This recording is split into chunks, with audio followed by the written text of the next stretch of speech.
तो hello trader, स्वागत है एक बार फिर से आप सभी का आपके अपने YouTube channel engineer become trader में। मेरा नाम है निशांत शुक्ला, पेशे से हूं एक इंजीनियर और साथ में करता हूं ट्रेडिंग और आप लोगों को सिखाता हूं कि ट्रेडिंग कैसे करते हैं और ट्रेडिंग से जुड़ी हुई कुछ बारीकियों के बारे में। तो आज की जो हमारी ये वीडियो है ये स्मार्ट मनी कॉन्सेप्ट यानी कि SMC का पार्ट 3 है। इसके पहले 2 पार्ट और आए हैं, पार्ट 1 और पार्ट 2, जिसपे हमने पार्ट 1 में समझा है कि आप ऑर्डर ब्लॉक को किस तरीके से आइडेंटिफाई कर सकते हैं। दूसरे पार्ट में हमने समझा कि इंड्यूसमेंट या फिर फेक ब्रेकआउट को आप किस तरीके से आइडेंटिफाई कर सकते हैं और अपनी पोजीशन को सिक्योर वहां पे बना सकते हैं। तो आज की फाइनल वीडियो में मैंने स्मार्ट मनी कॉन्सेप्ट को पूरी तरीके से कवर करने की कोशिश की है। मेनली स्मार्ट मनी कॉन्सेप्ट के अंदर जो 4 मेजर पॉइंट जो होते हैं ना, उन 4 पॉइंटों को ही आज इस वीडियो में मैं कवर करने की कोशिश करूंगा और आप लोग को डिटेल में समझाने की भी कोशिश करूंगा कि स्मार्ट मनी कॉन्सेप्ट को आप किस तरीके से ध्यान में रख के अपनी ट्रेडिंग को मजबूत और सिक्योर और साथ में प्रॉफिटेबल बना सकते हैं। तो जैसा कि दोस्तों आज का हमारा यह है SMC का पार्ट 3 है ना। पार्ट 3 में ये मैंने 4 पॉइंट लिख के रखे, आप इसको स्क्रीनशॉट लेके रख सकते हैं। और वैसे मैं एक बार आपको बता दूं, ये है BOS मतलब कि बॉस, इसका फुल फॉर्म होता है ब्रेक ऑफ स्ट्रक्चर। ये है CHOCH मतलब चेंज ऑफ कैरेक्टर। ये है DZ या SZ, इसका मतलब है demand zone and supply zone. और ये है FVG, it means fair value gap. ठीक है, स्मार्ट मनी कॉन्सेप्ट में 4 मेजर जो पॉइंट्स होते हैं वही आपके सामने ये मैंने रख दिए है ना। अब मैं आपको बारी बारी से इनके बारे में बता दूं, लेकिन साथ में एक चीज और बता दूं कि जो स्मार्ट मनी कॉन्सेप्ट होता है ना दोस्तों, ये क्या होता है ना, ये आपको ऑपरेटर का माइंडसेट को जज करने में आपकी बहुत ज्यादा हेल्प करता है। ठीक है, अगर आप प्राइस एक्शन के साथ में स्मार्ट मनी कॉन्सेप्ट को कंबाइन करके ट्रेडिंग करते हैं ना, तो आपकी ट्रेडिंग काफी ज्यादा इंप्रूव हो जाती है, क्योंकि प्राइस एक्शन से आप चार्ट के ऊपर में लाइव प्राइस की मूवमेंट को देखते हैं। ठीक है, और अगर स्मार्ट मनी कॉन्सेप्ट के कुछ पॉइंट्स को अपने दिमाग में रखते हैं ना, तो साथ में आप ऑपरेटर के माइंडसेट को भी पढ़ते रहते हैं। तो जिससे क्या होता है कि आपकी ट्रेडिंग काफी अच्छी हो जाती है। जब आपको ऑपरेटर का माइंडसेट पता है, लाइव प्राइस के मूवमेंट आपके सामने चार्ट पे चल रही हैं, तो आपको भला प्रॉफिट करने से कौन रोक पाएगा। तो इसीलिए मैं पिछली 2-3 वीडियो में भी ये बात बोला हूं कि ट्रेडिंग से पैसा कमाना उतना ज्यादा मुश्किल नहीं है जितना कि लोग सोचते हैं। कुछ समझदारी के साथ कुछ अच्छी टेक्निक्स का यूज करेंगे ना, तो आप लोग भी ट्रेडिंग से पैसे कमा पाएंगे। कोई बहुत बड़ी बात नहीं है, बस आपको सीखना है।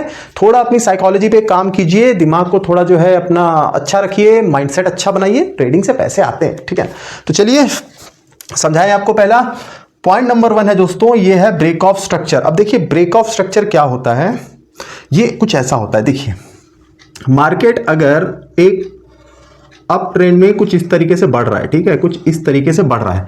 अब आपने क्या देखे, ये है आपका लो, ये है आपका हाई, फिर ये क्या हो गया, ये हो गया आपका हायर लो, ये हो गया आपका हायर हाई, फिर ये हो गया आपका हायर लो, ये हो गया आपका हायर हाई, ये हो गया आपका हायर लो और ये हो गया हायर हाई। अप ट्रेंड में मार्केट कुछ इसी तरीके से चलता है ना, ये तो आप जानते हैं।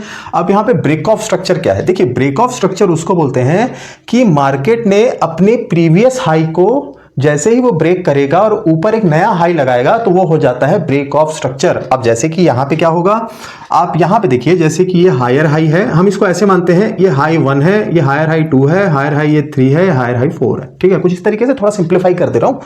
अब ये हायर हाई 2 जो है ना, अब आप देखिए इसको अगर आप ऐसे मार्क करेंगे, तो जो हायर हाई 4 ने हायर हाई 3 को ब्रेक करके एक नया हाई लगाया है, तो ये आपका क्या हो जाएगा, ये हो जाएगा आपका ब्रेक ऑफ स्ट्रक्चर। ठीक है, उसी प्रकार से ये क्या हो जाएगा, हायर हाई 4 से ऊपर हायर हाई 5 निकला है, सॉरी हायर हाई 3 से ऊपर हायर हाई 4 निकला, ये 2 था ना, ये 3 है, ये 4 है। 3 को देखिए ये हायर हाई 4 ने ब्रेक किया, तो यहाँ पे आपका क्या हो गया, ब्रेक ऑफ स्ट्रक्चर। मतलब मार्केट अगर अपने प्रीवियस हाई को तोड़कर ऊपर की तरफ निकल रहा है और वहां पे एक नया हाई बना रहा है, तो वही हो जाता है ब्रेक ऑफ स्ट्रक्चर। मतलब ये स्ट्रक्चर को मार्केट ने ब्रेक कर दिया, तो यहाँ पे आपका ये ब्रेक ऑफ स्ट्रक्चर हो गया। ठीक है, समझ गए। सेम यही चीजें आपके डाउन ट्रेंड में भी काम करती हैं। डाउन ट्रेंड में अब क्या है ना, अप ट्रेंड डाउन ट्रेंड का अलग अलग अगर देख के बताऊंगा उदाहरण ना, वीडियो अननेसेसरी लंबी हो जाएगी। आप ना मेरा थॉट जो है आप उसको पकड़िएगा कि मैं एक्चुअली में आपको जो है ना थॉट समझाने की कोशिश कर रहा हूं। अगर आपने थॉट पकड़ लिया तो मार्केट कोई भी ट्रेंड पे हो आप उसको आइडेंटिफाई कर लेंगे। ठीक है ना, अब देखिए ये है, अब मार्केट कुछ इस तरीके से चलते आ रहा है डाउन ट्रेंड में भी, तो ये आपका क्या हो गया, ये आपका हो गया हाई, ये आपका हो गया लो, लोअर हाई, ये आपका हो गया लोअर लो, फिर ये आपका हो गया लोअर हाई, ये हो गया आपका लोअर लो। ठीक है, अब इस तरीके से अब आप यहाँ पे देखेंगे कि मार्केट का ये वाला पॉइंट जो है, इसके लो को मार्केट ने यहाँ पे ब्रेक किया तो ये क्या हो गया आपका ब्रेक ऑफ स्ट्रक्चर। उसी प्रकार से इस वाले लो को मार्केट ने यहाँ पे ब्रेक किया तो ये क्या हो गया आपका ब्रेक ऑफ स्ट्रक्चर। तो इसी तरीके से आप इसको आइडेंटिफाई कर सकते हैं। तो ब्रेक ऑफ स्ट्रक्चर में मेनली ये चीजें होती हैं। मतलब अगर मार्केट अपने पिछले स्विंग हाई को तोड़ता है और ऊपर एक नया हाई लगाता है तो वो हो जाता है ब्रेक ऑफ स्ट्रक्चर। अगर मार्केट अप ट्रेंड में है, यदि डाउन ट्रेंड में है तो मार्केट अपने लोअर लो को ब्रेक करके एक नया लोअर लो जब बनाता है तो वो हो जाता है ब्रेक ऑफ स्ट्रक्चर। ठीक है, सिंपल है, क्लियर है, समझ गए। अब हम बढ़ते हैं चेंज ऑफ कैरेक्टर के लिए, है ना।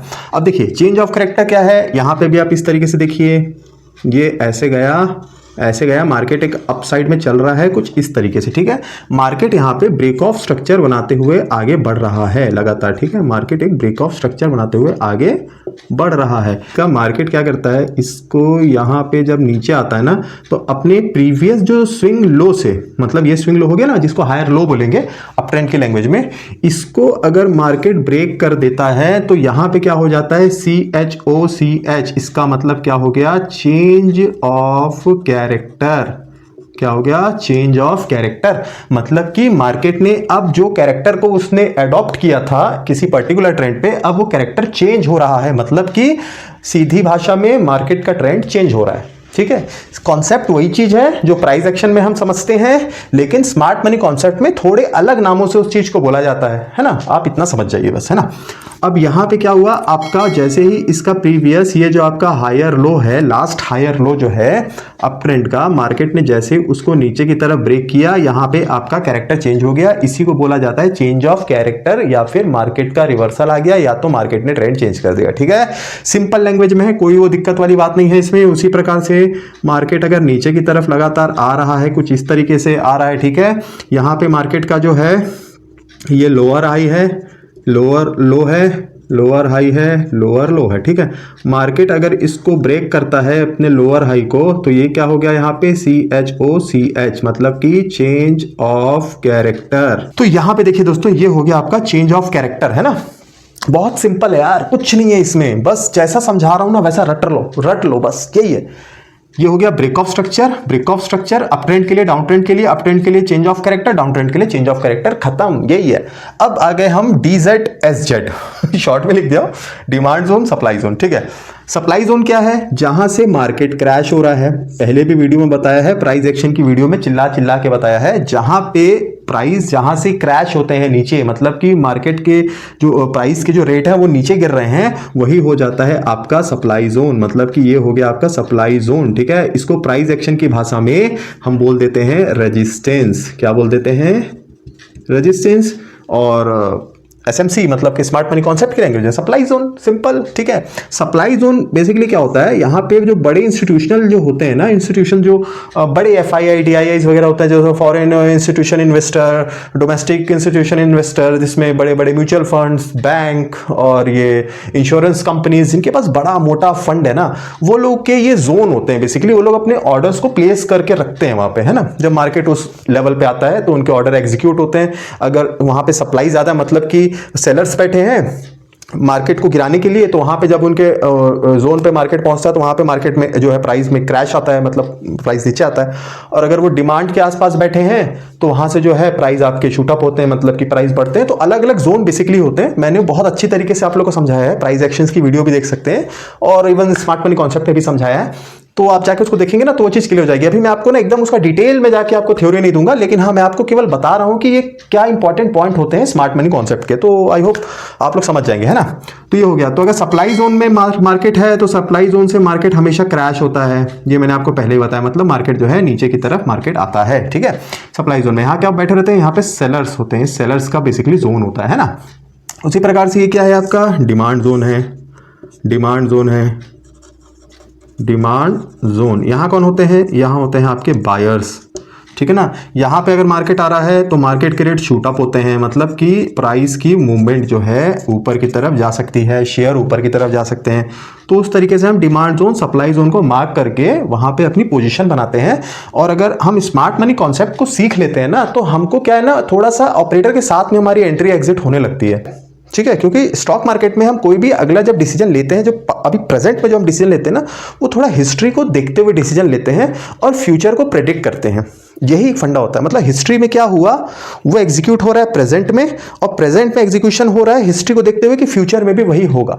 बस सिंपल यही चीज होती है, क्योंकि मार्केट की मूवमेंट्स जो होती है ना वो हिस्ट्री के हिसाब से ही वो होती रहती है। इसीलिए बहुत सारे पैटर्न्स होते हैं, जैसे चार्ट पैटर्न्स, कैंडलस्टिक पैटर्न्स होते हैं ना, तो किस तरीके से अपने पास्ट में उनका क्या रहा है, कैसे बने हैं, उनको देखकर अनुमान लगाते हैं फ्यूचर के लिए हम। ठीक है, वही चीज होती है और कुछ भी नहीं। तो ये हो गया दोस्तों supply zone, demand zone. Simple C language में है, डिमांड जोन होता है बायर्स का, जहां से प्राइस शूट अप होते हैं, सेल, और ये जो सप्लाई जोन होता है सेलर्स का, जहां से मार्केट जो है क्रैश होता है, प्राइस क्रैश होते हैं। सिंपल सी बात है।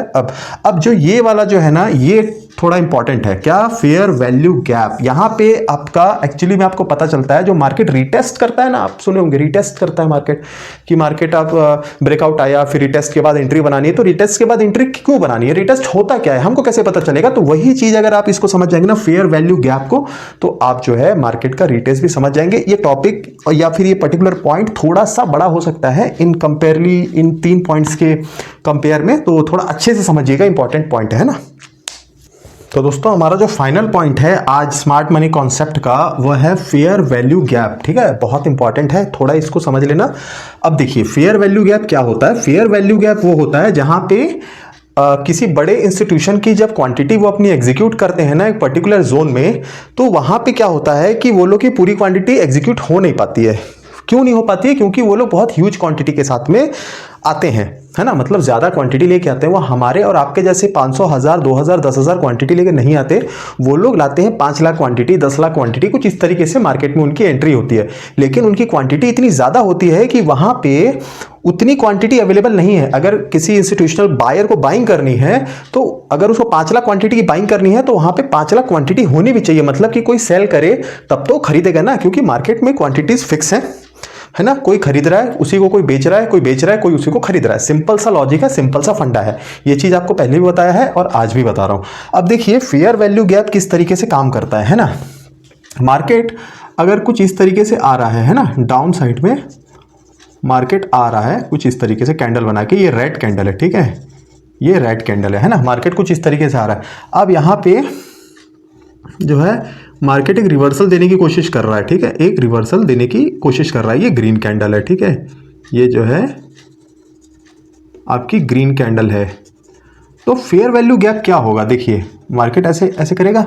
अब देखिए इसमें मैं आपको एक चीज बता दूं, मार्केट कभी कभी क्या होता है, जैसे कि ये एक जोन में, यहां एक जोन में मान लीजिए आया, ऐसे करके मार्केट यहां से आ रहा है, इस जोन में जो है मार्केट आया, वापस यहां से बाउंस देता है, ठीक है, थोड़ा ऊपर जाता है, उसके बाद नीचे आता है, जिसको हम रिटेस्ट बोलते हैं। लेकिन कभी कभी वो यहीं से ऊपर वापस चला जाता है, मतलब कि यहीं से वो ऊपर की तरफ निकल जाता है। अब हम क्या सोचते हैं, यहां पे एक बार बाइंग आई है यहां पे, तो वापस मार्केट जब इस जोन के अंदर आएगा ना, तब हम अपनी यहां पे क्या करेंगे, अपनी पोजीशन को बनाएंगे। लेकिन क्या होता है कि मार्केट जो है यहीं से जो है वापस अपना रिटेस्ट करके मार्केट ऊपर चला जाता है। तो वो क्यों हो जाता है पता है?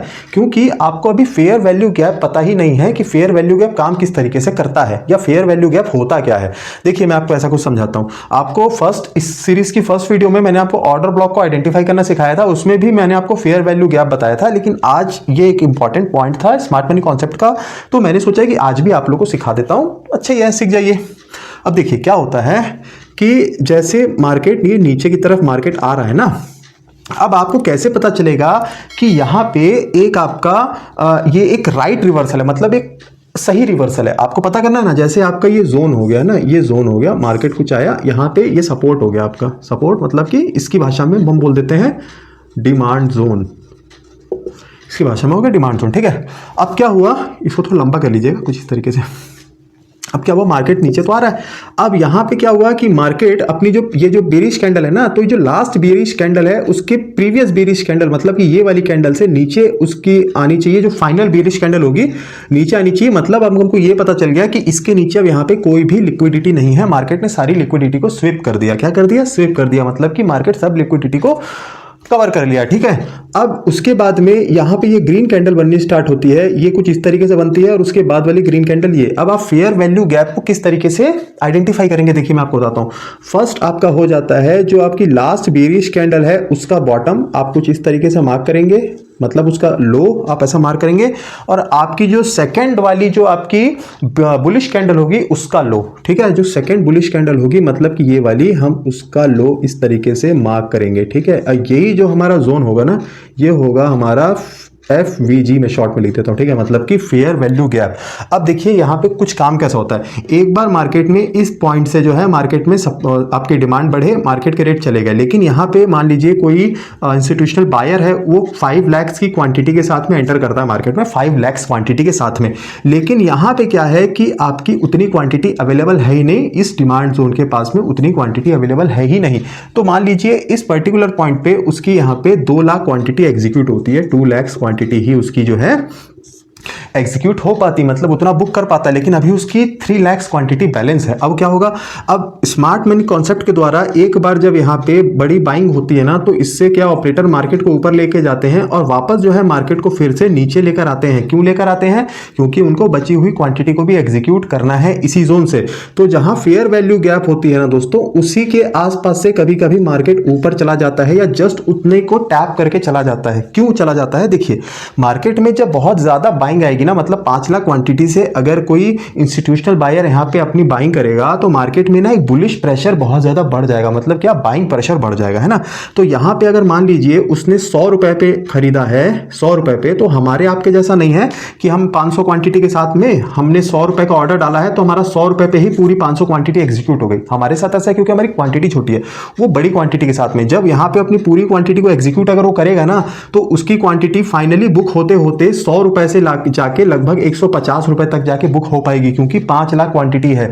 तो अब उसको जो 100 रुपए में जो चीज को खरीदना चाह रहा है, तो उसकी फाइनल क्वांटिटी जाके 150 रुपए में बुक होगी, तो उसका एवरेज कितना हो गया, एवरेज कितना हो गया, 125 रुपए का। और कोई भी अपना नुकसान क्यों करना चाहेगा या अपने प्रॉफिट को कम क्यों करना चाहेगा, ये बात तो आप जानते हैं ना। तो वो लोग ये दिमाग लगाए हैं कि यहाँ पे रेट जैसे 100 रुपए है और यहाँ पे रेट 105 रुपए है, तो हमारी जो बाइंग है ना, ये 100 और 105 के बीच में ही होनी चाहिए, है ना। तो अब मार्केट वापस जब 105 वाले रेंज में आता है और यहाँ से उनकी बाइंग आती है, बाकी की 3 लाख क्वांटिटी एग्जीक्यूट होती है और मार्केट एकदम ज्यादा ऊपर की तरफ भाग जाता है, ठीक है। तो ये तरीका होता है फेयर वैल्यू गैप का। और एक चीज और बता दूं, फेयर वैल्यू गैप जब आप ड्रॉ करते हैं ना, तो वो एक बार ही रिटेस्ट के लिए वैलिड होता है, एक ही बार रिटेस्ट के लिए वैलिड होता है। क्यों होता है, क्योंकि यहां पे जो लिक्विडिटी जो बची रहती है ना, मार्केट उनको केवल ग्रैब करने के लिए आता है ना। अब एक बार जब वो यूज हो जाता है ना, तब आप ये समझ जाइए कि यहाँ की सारी लिक्विडिटी क्या हो गई है, सारी लिक्विडिटी यहाँ की हो गई है स्वीप हो गई है, क्या हो गई है, स्वीप हो गई है, खत्म हो गई है। मार्केट अब यहाँ पे दोबारा जो है भविष्य में इस रेंज पे उसके आने के चांस कम है। उससे थोड़ा ऊपर में एक डिमांड जोन हो सकता है या वहां से एक नीचे डिमांड जोन हो सकता है कि मार्केट में किस तरीके से सप्लाई आएगी, उस तरीके से, है ना। तो ये होता है फेयर वैल्यू गैप। मैं फिर से एक बार बता देता हूं, आपकी लास्ट बेरिश कैंडल का लो मार्क करेंगे और सेकंड बुलिश कैंडल का जो है आप लो मार्क करेंगे, और उसके बीच का जो गैप होगा वही होगा आपका फेयर वैल्यू गैप, ठीक है, समझ गए। और ये वाला अगर इसमें ऑर्डर ब्लॉक वाला भी बताया था, इसमें भी ऐड कर देता हूं, जो आपका फर्स्ट कैंडल का जो रहेगा ना, क्या बोलते हैं, फर्स्ट बुलिश कैंडल का जो लो रहेगा, अगर आपने उसको मार्क कर दिया तो हो जाता है आपका ऑर्डर ब्लॉक एरिया, ठीक है। ऑर्डर ब्लॉक मतलब कि वहां पे मार्केट आके दोबारा वहां से अपनी क्वांटिटी एग्जीक्यूट करके जा सकता है। लेकिन फेयर वैल्यू गैप अगर आप मार्क कर लेते हैं ना, तो इस पर्टिकुलर जोन में आने के बाद में प्रोबेबिलिटी रहती है कि मार्केट इस जोन से किसी भी तरफ, इस जोन में कभी भी आके मार्केट को जो है रिटेस्ट देके ऊपर जा सकता है।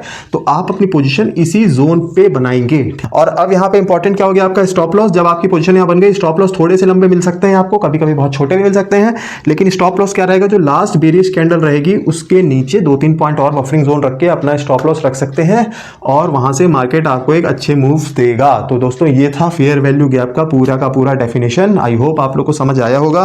अगर फिर भी कोई ज्यादा डाउट हो तो सीधा कमेंट में पूछ सकते हैं, या इंस्टाग्राम में फॉलो करके डायरेक्ट अपने सवाल वहां पूछ सकते हैं। आपको 100% वहां पे मैं उसका रिप्लाई करूंगा और आपकी जो भी डाउट है उनको सॉल्व करने की कोशिश करूंगा।